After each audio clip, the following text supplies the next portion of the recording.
સૌરાષ્ટ્રમાં મેઘરાજાની જમાવટ. પોરબંદરમાં 6 કલાકમાં 8 ઇંચ વરસાદ. સુરત, વલસાડ, દ્વારકા, જૂનાગઢ, સુરેન્દ્રનગર અને કચ્છમાં પણ વરસાદ.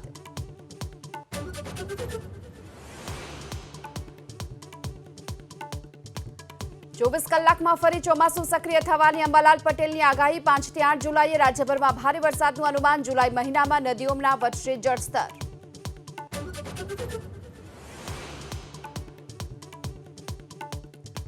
સ્વામિનારાયણ સંપ્રદાયના સ્વામીઓની કરતૂતને લઈ હરિભક્તોમાં રોષ યથાવત. ગઢડા ગોપીનાથજી મંદિર પરિસરમાં બેનરો સાથે વિરોધ. લંપટ સાધુઓ વિરુદ્ધ ઉગ્ર સૂત્રોચ્ચાર.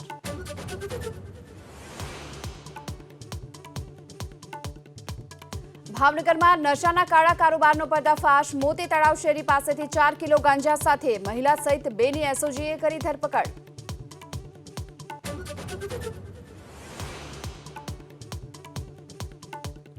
ગંગા દશેરા પર પટનામાં મોટી દુર્ઘટના. ગંગા નદીમાં બોટ પલટી જતા 4 લોકો લાપતા. ઉમાનાથ ઘાટ પર સ્નાન કરવા જતા સમયે બની દુર્ઘટના.